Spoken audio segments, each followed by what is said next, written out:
मान लो आज राजा जयसिंह सर यहाँ पे होते तो क्या बोल देते। कि बनाए हुए हैं तो आके थोड़ा देखो क्या बनाए हैं हमने, सही बात है। इतनी मेहनत से बनाए हैं हमने।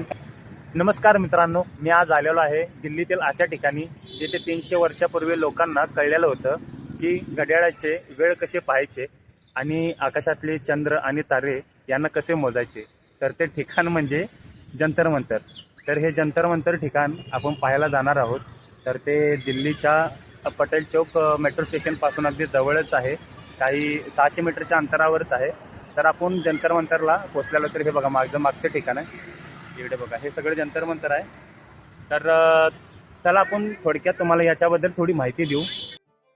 तर मित्रांनो, महाराजा सवाई जयसिंग दुसरे यांनी हे जंतर मंतर बांधले।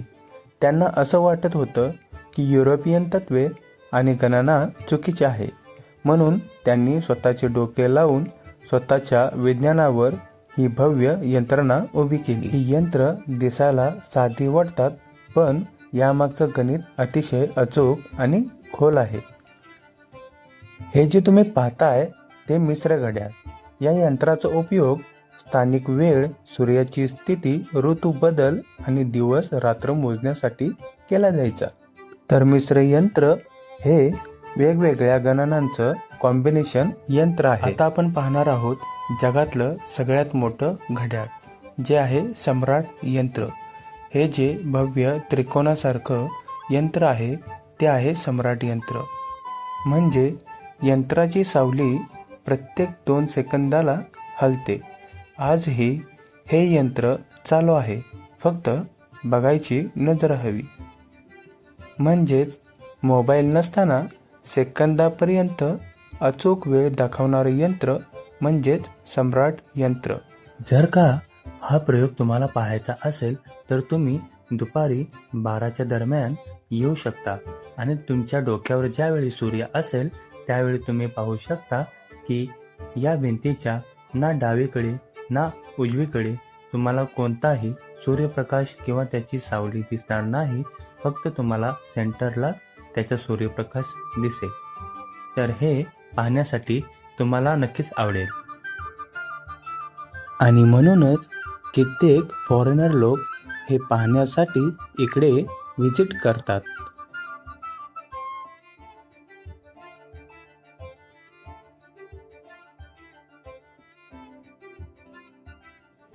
चला तर मित्रांनो, आता आपण जयप्रकाश यंत्र पाहणार आहोत आणि या यंत्राची रचना अर्धगोलाकार खड्ड्यासारखी आहे। आतमध्ये रेषा, खुणा आणि जाळी काढलेली आहे। या यंत्राच्या मदतीने सूर्याची स्थिती कळते, चंद्र आणि ग्रहांची जागा मोजता येते व अचूक वेळ काढता येते। आकाशातील तारे कोणत्या दिशेला आहेत ते देखील समजते। थोडक्यात काय, जे आकाशात आहे ते जमिनीवर दाखवणारे यंत्र म्हणजेच जयप्रकाश यंत्र। हे यंत्र तुम्ही जे पाहत आहात ते आहे राम यंत्र। घड्याळ वेळ सांगतं, पण हे यंत्र आकाशातला ग्रह कुठे आहे हे सांगतं। आता आपण पाहणार आहोत राम यंत्राची रचना। राम यंत्राची रचना ही सिलेंड्रिकल आकाराची आहे आणि वरून पूर्ण उघड आहे व मधोमध एक उभा खांब आहे। तर या खांबांची सावली आणि भिंतीवर कोरलेल्या खुणांवरून ग्रहांची अचूक स्थिती ठरवली जायची।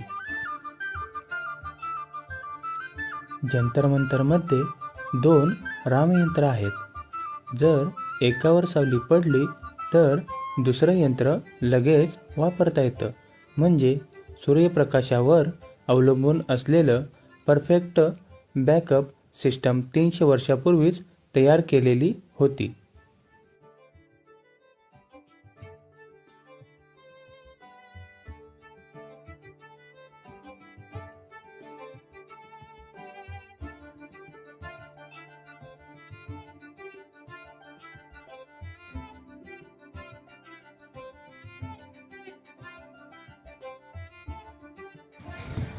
आता आपण थोडं लोकांशी बोलू की काय इकडं जंतर मंतर बघायला आल्यात आणि काय रिस्पॉन्स येतो त्यांचा बघू आपण. चला, आप थोड़ा बताओगे कि जंतर मंतर के लिए आप क्यों आए हो, मतलब आपको क्या लग रहा है यहाँ पे आने से क्या हो सकता है? एक्चुअली आए थे, लगा किताबों से बाहर कुछ देखे तो पहली बार लगा कि किताबों से बहुत अलग है ये।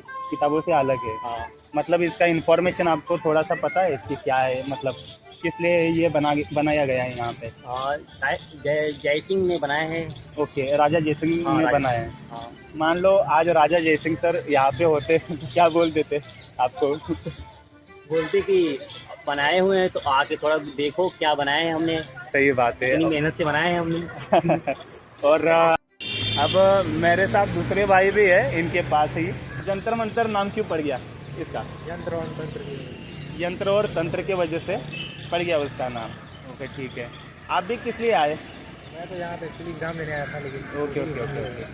तो आप यहाँ पे लोगों को आने के लिए रिकमेंड करोगे? हाँ हाँ बिल्कुल, क्यों क्यों किस लिए? अच्छा है, हिस्टोरिकल है, हिस्टोरिकल है। हिस्ट्री के बारे में पता चलेगा। ओके, और इसमें से 10 में से कितना मार्क दे दोगे इसको? मैं 10 आउट ऑफ 8 मार्क्स दूंगा इसको। अच्छा है। 10 आउट ऑफ 8, मतलब आने के लिए तैयार होंगे लोग।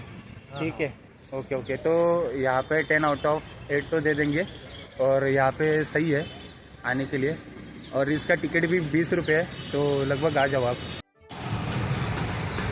तर मित्रांनो, हा व्हिडिओ तुम्हाला आवडला असेल तर लाईक, शेअर आणि सबस्क्राईब करायला विसरू नका. तोपर्यंत का आपण पुढच्या व्हिडिओमध्ये भेटू. बाय.